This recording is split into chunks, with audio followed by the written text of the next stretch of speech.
네, 여러분 안녕하시죠? 네, 주기도문 이제 네 번째입니다. 주기도문 원래 다 외우고 계시긴 하겠지만 이제 기도하고 난 다음에 주기도문 외우고 또 성경 봉독할 때 또 주기도문 외우고 네, 고생 많으십니다.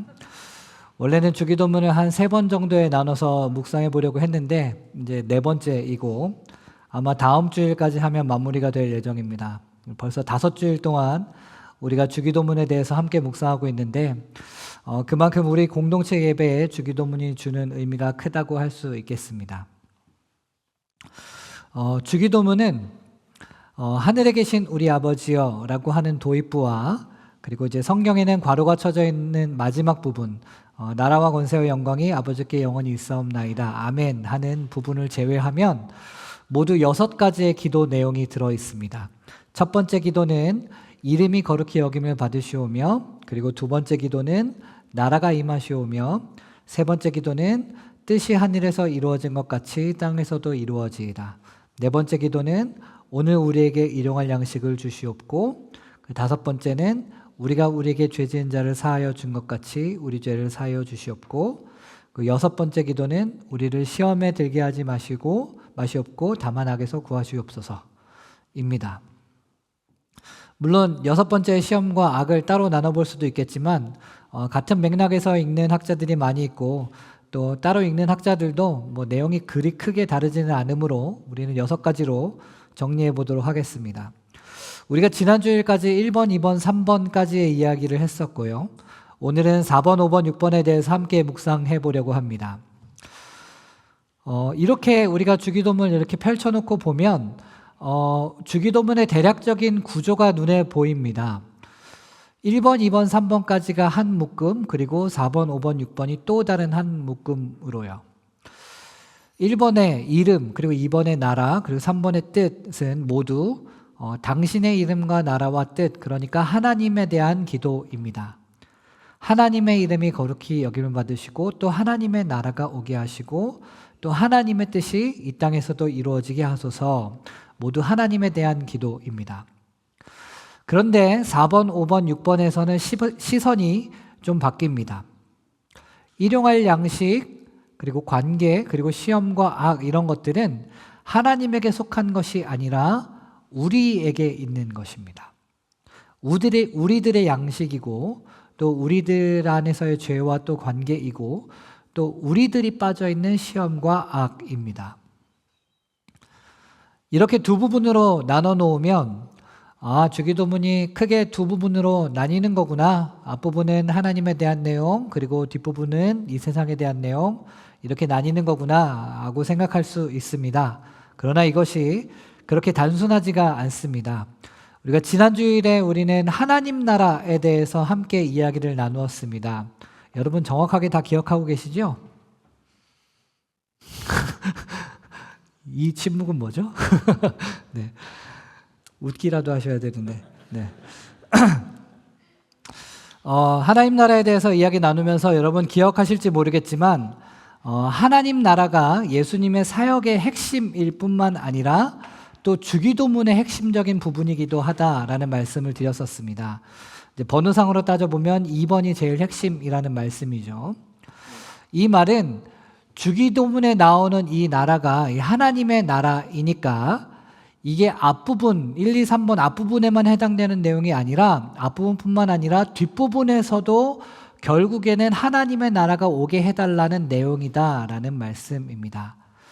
그냥 단순히 하나님에 대한 기도를 했으니까 그 다음에는 우리에게 대한 기도를 해봐야지 라고 하는 게 아니라 뒷부분도 하나님의 나라가 우리의 삶 속에 오게 해달라 하는 이야기이다. 하늘에서 이루어진 하나님 나라가 이 땅에서도 이루어지게 해달라라고 하는 뜻이다 하는 겁니다. 지난주에 우리는 하나님의 나라라고 하는 것을 긍정적인 정의로 보자면 하나님이 다스리시는 상태를 뜻하고 또 부정적 정의로 보자면 악함과 죽음의 해결이라는 뜻이라고 했었습니다. 인간과 세상은 악함의 지배에서 자유롭지 못합니다. 다른 사람들의 악함뿐만 아니라 나 자신의 악함으로 인해 우리는 죄의 삭신 사망, 즉 죽음을 향해 가는 인생에서 벗어날 수 없습니다. 그러나 우리와 지독히도 얽혀있는 이 악함을 조금씩 줄여나가는 것뿐만 아니라 이 악함의 문제를 완전히 해결하는 길이 있는데 바로 예수 그리스도를 통해서이다. 그리하여 악함을 줄여나가고 궁극적으로는 이 악함이 완전하게 해결된 것이 바로 하나님이 완전하게 다스리시는 상태를 말하는 것이고, 그것이 곧 하늘에서 하나님의 뜻이 온전히 이루어진 바 곧 하나님의 나라다라고 하는 것입니다. 그러한 하나님 나라가 오게 해달라라고 하는 기도가 앞부분에서뿐만 아니라 뒷부분과도 연결되어 있다고 한다면, 하나님의 나라라는 것은 우리의 양식, 우리의 관계, 시험, 악 이런 것들과 같은 우리의 실생활과도 긴밀하게 연결되어 있는 것이다.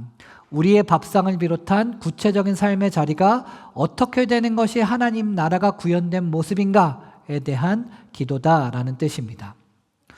신앙이라는 것이 그냥 단순히 정신의 영역이라거나 또 죽은 이후에 좋은 결과가 있기 위해 미리 들어놓는 보험 같은 것이 아니다라는 것입니다. 그냥 하늘의 영역과 정신의 영역에 대해서 하는 기도가 아니라 이 땅에 발붙여 살아가면서 이 땅의 삶이 곧 하나님 나라를 구현하는 삶이 되게 하는 기도. 이 땅에서 하늘을 올려다보며 하늘에서 악함과 죽음이 어떻게 극복되고 어떻게 해결되었는지를 그 방식을 따라서 이 땅의 악함과 죽음을 바라보고 실천하면서 하는 기도.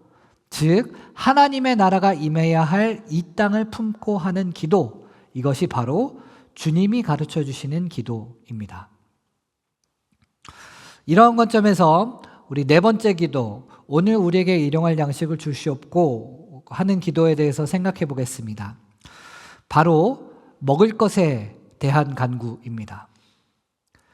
예수님은 우리에게 기도를 가르치시면서 하늘의 것에 대해서만 기도하는 것이 아니라 우리의 실생활, 즉 먹을 것에 대해서도 기도해야 한다라고 가르치십니다. 다시 말해 하나님은 우리의 굶주림의 문제에 관심하신다는 뜻입니다. 굶주리지 않기 위해 너희는 기도해야 한다 하는 것입니다. 그런데 이 기도가 아까 전에 말씀드린 대로 하나님의 나라가 오게 해달라라고 하는 관점에서 드리는 기도라고 한다면, 우리는 이 네 번째 기도에서 예수님이 우리에게라고 기도하라고 가르치셨다는 점에 주목해야 하겠습니다. 나가 아니라 우리라고 하신 것은 하늘에 계신 우리 아버지여 라고 기도를 시작하신 이후로 주기도문 전체를 관통하고 있는 기본적인 기조입니다. 기도라고 하는 것은 나 혼자만을 위한 기도가 아니라 공동체로서의 우리에 대한 인식이 전제되어야 한다는 것입니다. 그렇다면 우리는 먹고 사는 밥의 문제에 대해서 나 혼자만 먹고 살 분량의 밥만을 놓고 기도하지 않아야 합니다. 왜냐하면 그 당시에나 지금에나 일용할 양식 없이 살아가는 사람들이 있기 때문입니다.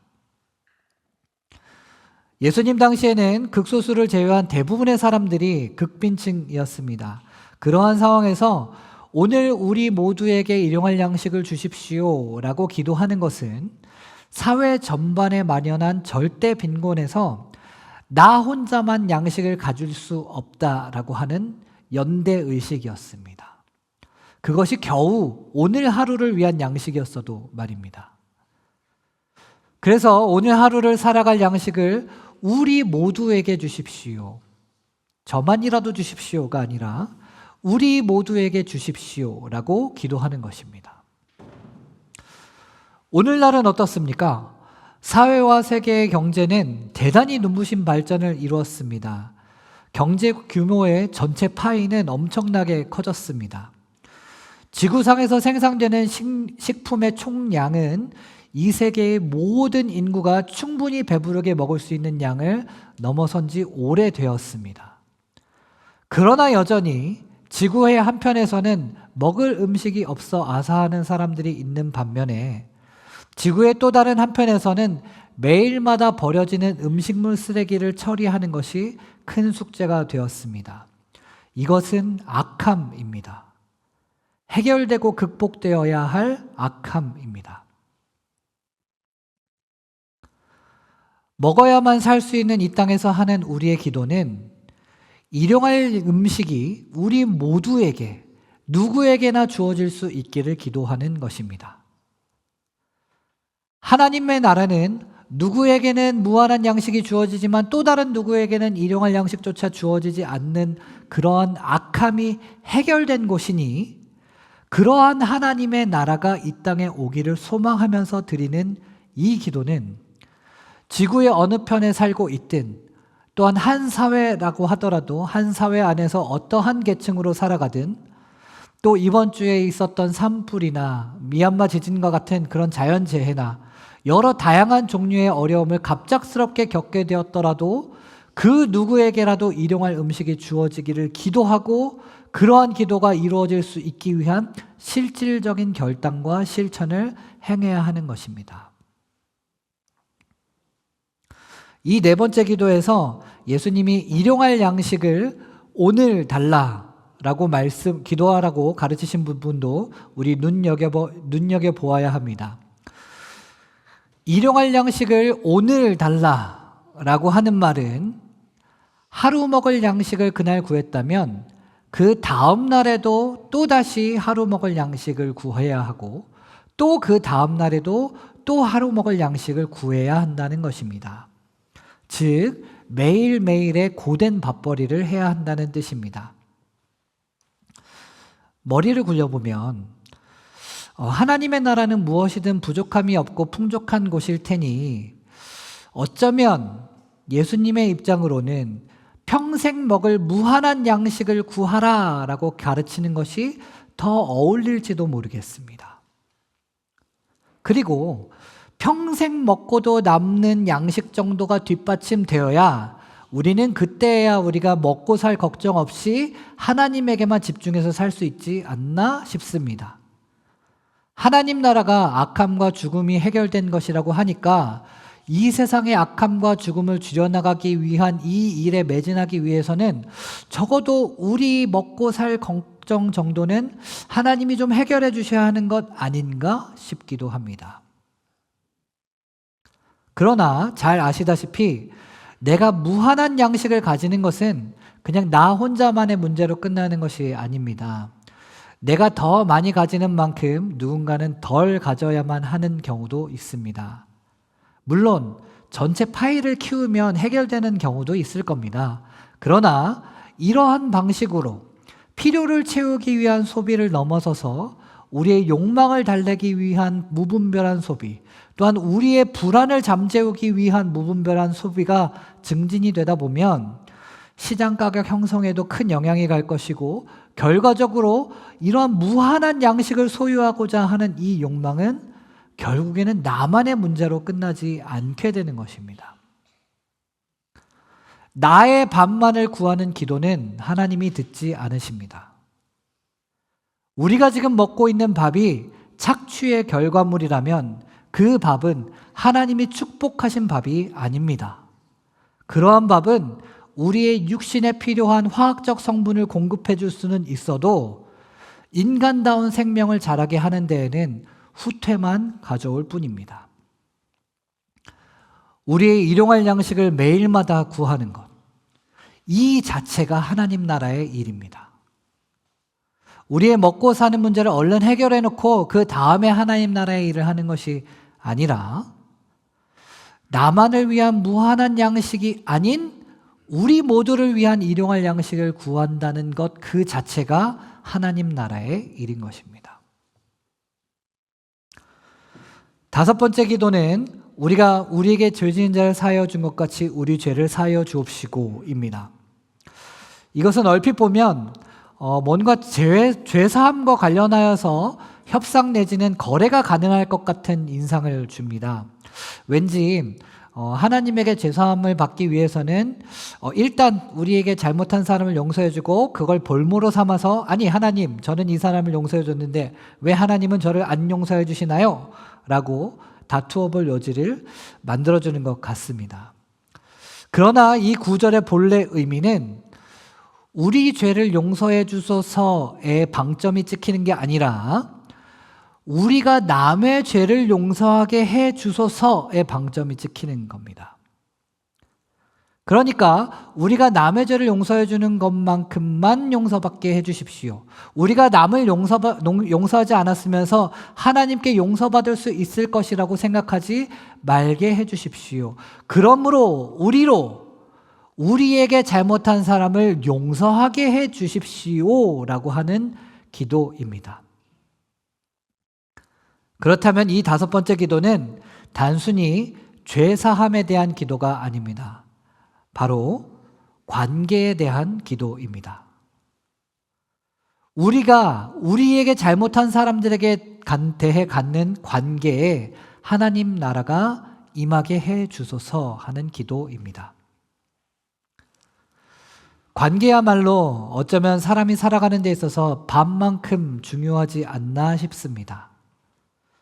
그런데 문제는 이게 괜찮을 때는 참 괜찮은데 어려울 때는 너무 어려운 게 문제입니다.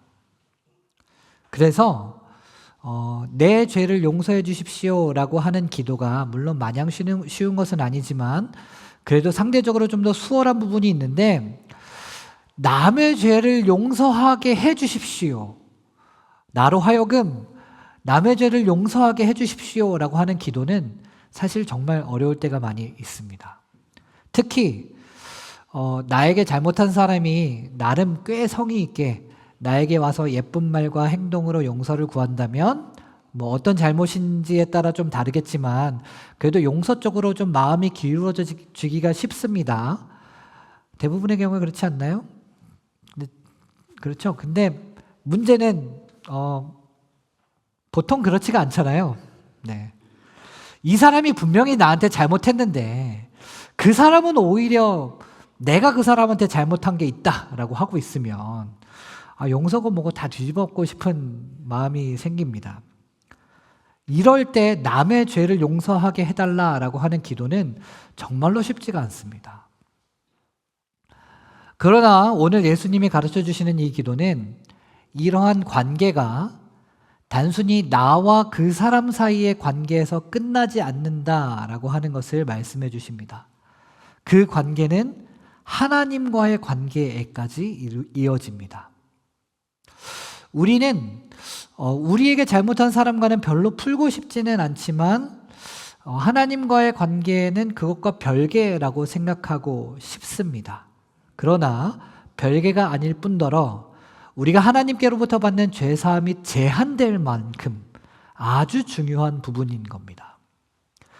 그래야 이 5번째 기도는 이 인간관계라고 하는 이 복잡한 갈등의 이 땅에 하나님의 나라가 오게 해 주십시오. 관계 안에서 발견되는 이 악함과 죽음의 문제를 예수 그리스도를 통해서 줄여나가고 해결해 나가고 극복해 나가게 해 주십시오 하는 기도가 됩니다. 마지막 6번째 기도는 우리를 시험에 들게 하지 마시옵고 다만 악에서 구하시옵소서입니다. 이 땅을 살아가는 우리는 여러 다양한 종류와 차원과 깊이의 시험들을 마주하게 됩니다. 예수님조차 시험들을 피하실 수 없으셨습니다. 그러므로 예수님이 가르쳐 주시는 기도는 시험이 없게 해달라라고 하는 기도가 아니라 시험을 당하지만 우리가 그 시험에 빠지지 않도록 우리를 지켜달라 하는 기도입니다.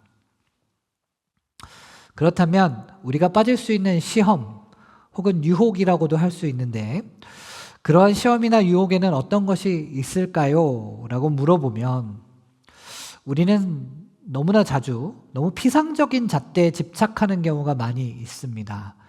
예를 들어서 음주 흡연 같은 이걸 하면 악, 안 하면 선. 아주 간편하게 이렇게 편을 나눌 수 있고 그런 점에서 나는 아니니까 다른 쪽을 마음껏 비난할 수 있는 것들 말입니다. 그러나 진짜 시험과 유혹은 우리도 모르는 사이에 우리의 인식과 우리의 존재를 잠식하고 있는 부분에 있을 겁니다. 하나님의 나라는 악함과 죽음의 해결이라고 했는데 오히려 우리는 악함과 죽음을 줄여나가기보다 뭐 사람이 다 그렇지 뭐라고 하면서 그 자체로 악함을 더욱더 생산해내고 죽음을 더욱더 가속화시키는 일들이 많이 있습니다. 바로 교만과 이기입니다. 우리의 교만은 이 땅에서 여러 악함과 죽음의 문제를 스스로 풀 수 있다라고 하는 방식으로 작동됩니다. 우리의 이기는 이 땅에서의 여러 악함과 죽음의 문제는 나와는 상관이 없다라는 방식으로 작동합니다.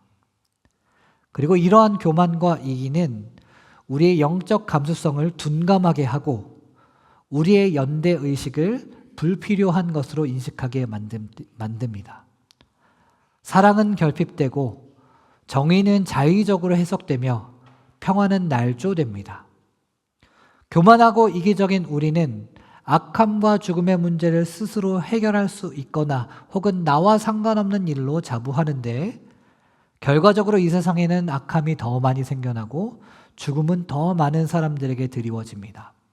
이러한 상황에서 우리는 기도해야 한다라는 것입니다. 우리를 시험에 들게 하지 마시옵고 다만 악에서 구하시옵소서. 이 땅에서 조금 더 수월하게 살아가기 위해서 우리의 삶의 구석구석에 장착시킨 이 교만과 이기가 우리의 인식과 존재를 잠식하여 우리가 하나님 나라와 정반대로 살아가게 될 때에 우리를 그냥 두지 마시고 우리를 건져 주시옵소서. 우리의 이 땅에서의 삶 안에 하나님의 나라가 오게 하시옵소서. 이것이 6번째 기도의 의미입니다. 사랑하는 여러분, 오늘 우리가 함께 주기도문의 뒷부분 우리 4, 5, 6번 기도를 함께 살펴보면서 여러분 어떤 마음이 드셨습니까? 앞부분 1, 2, 3번에서는 우리가 하나님의 관심에 참여할 것을 우리가 요청받고 있는데 뒷부분 4, 5, 6번에서는 반대가 됩니다. 그래서 요청받는 것은 하나님입니다. 하나님이 우리의 이 땅에 관심에 참여해 주십사라고 하나님이 요청받고 있는 것입니다.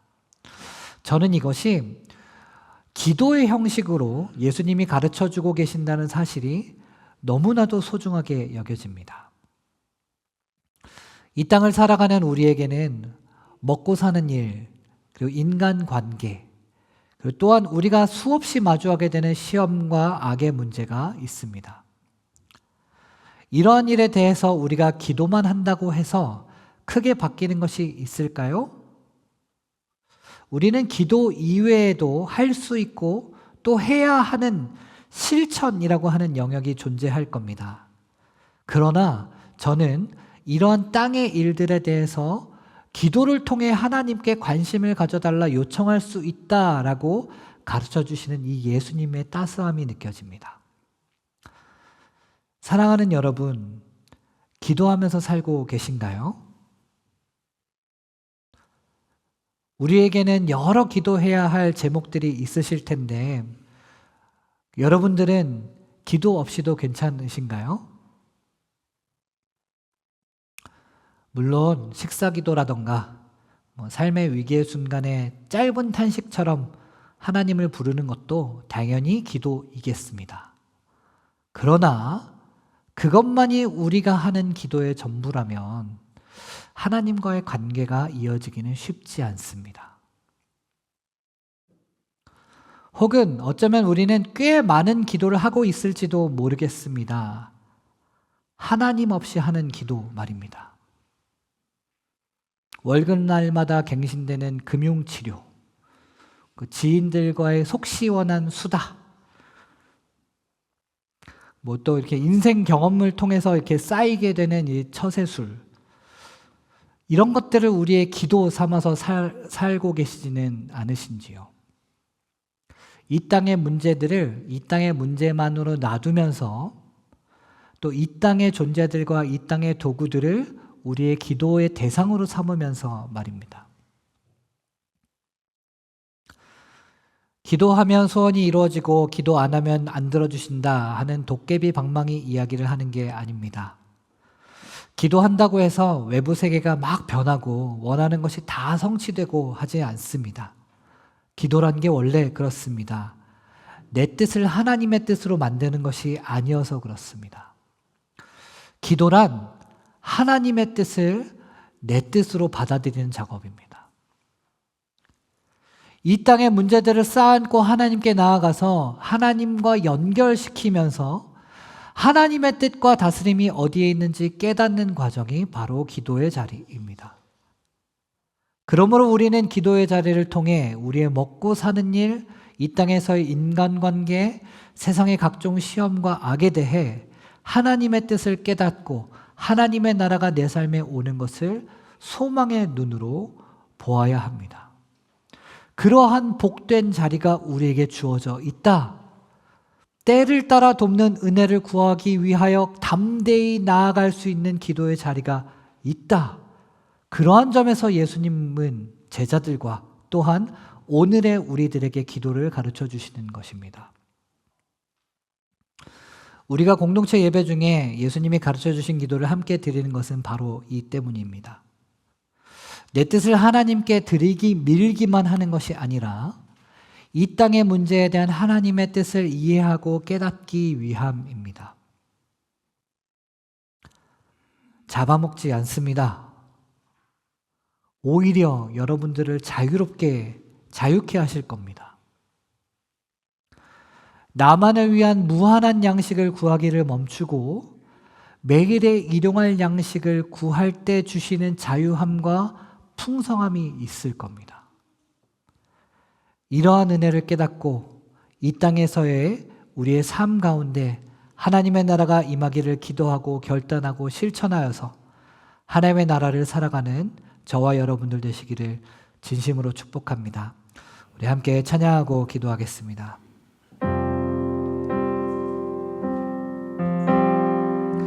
우리 함께 찬양하겠습니다. 오 주님 당신은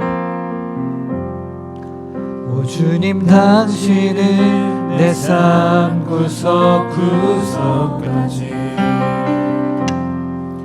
감찰하시며 나를 원하시는 분 내 길을 밝혀서 영원한 생명의 길로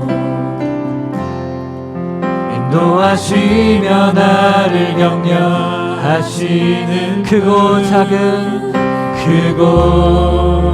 작은 갈등을 겪곤 하지만 항상 결국 당신을 선택합니다. 나의 유일한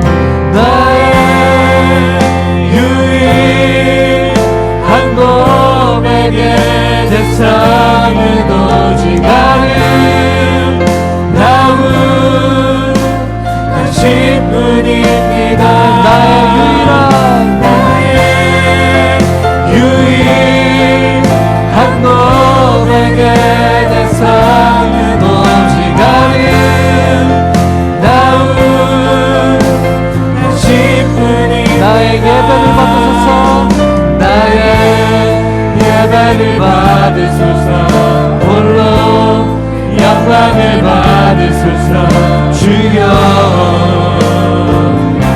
나의 주여.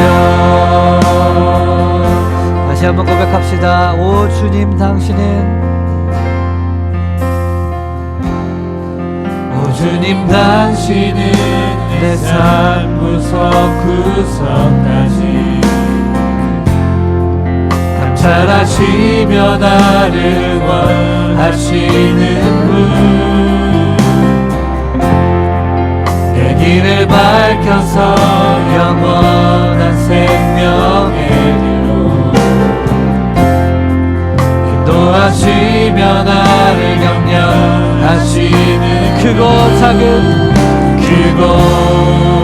작은 갈등을 겪곤 하지만 항상 결국 당신을 선택합니다. 나의 유일한 고백의 대상은 오직 아름다운 당신뿐입니다.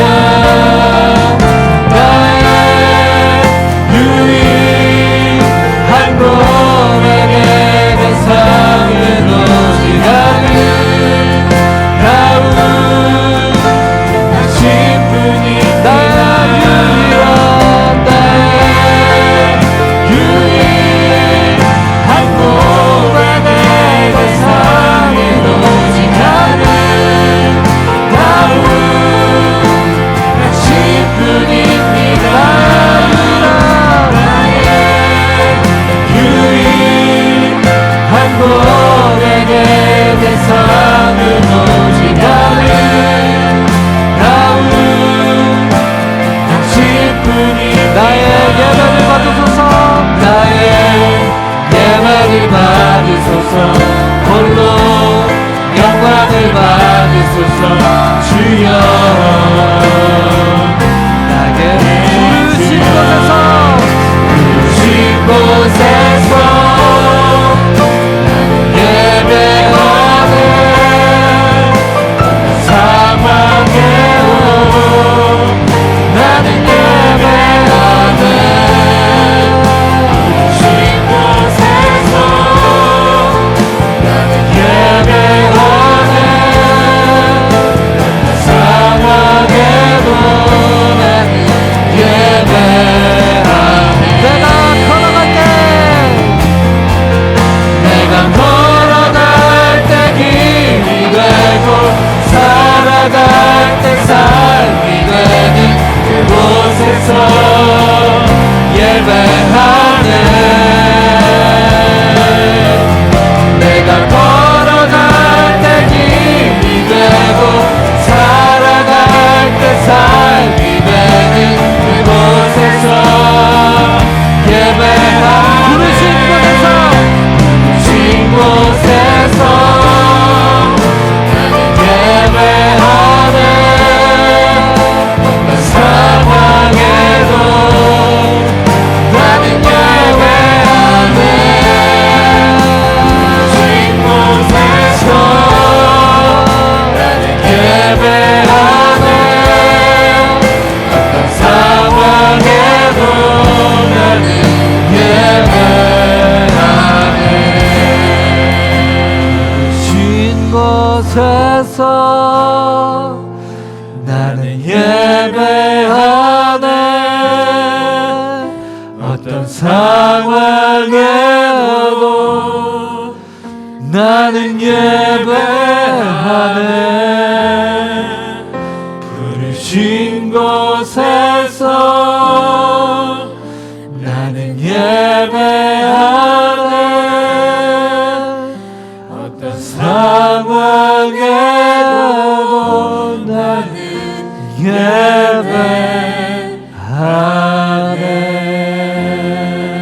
예배하네. 우리 시간 함께 기도했으면 좋겠습니다. 우리의 유일한 고백의 대상이 하나님이었으면 좋겠습니다.